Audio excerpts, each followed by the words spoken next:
Il n'y a pas plus sérieux et plus cadré qu'une chaîne info. Les lancements des sujets se font à la seconde près et il n'existe aucune place pour l'imprévu. Pourtant, une chose totalement inattendue a eu lieu lors de l'émission Les Informés du matin. Lundi 24 octobre 2022, alors que Marc Fauvel présentait son programme et parlait d'un sujet on ne peut plus grave puisqu'il était question du meurtre de la petite Lola et la tentation d'une justice expéditive, l'alarme à incendie s'est déclenchée. Ça on n'avait jamais eu l'alerte incendie en direct, a lancé le présentateur. Sa collègue, clairement surprise et un peu perdue, a alors lancé « Je ne sais pas quoi faire ».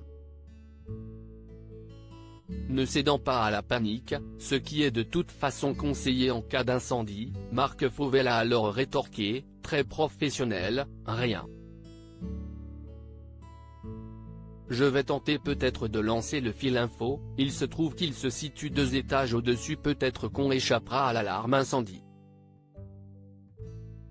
De la musique a ensuite été diffusée et, 10 minutes plus tard, les journalistes ont repris l'antenne, donnant enfin des explications. 9h28 sur France Info. Ce n'est pas tous les jours qu'on entend Serge Gainsbourg à cette heure-ci pour une raison toute simple, si vous étiez avec nous il y a quelques minutes nous avons été victimes, entre guillemets, d'une alarme incendie qui s'est déclenchée pendant Les Informés. Si est-il la toute première fois que ça arrive? On a donc quitté le studio 121 et on est allé dehors comme tous les salariés de Radio France, en bas, en plein air, pour remonter. D'où mon léger essoufflement avec les 4 étages à monter à pied étant donné que les ascenseurs ne marchent pas. Tout ça pour vous donner le micro dans de bonnes conditions, ce que je tente de faire tant bien que mal ce matin, a déclaré Marc Fauvel avant de passer la main à sa collègue Camille Revel. Si l'alarme qui s'est déclenchée n'a pas été synonyme d'incendie, en 2014, de vraies flammes avaient ravagé Radio France.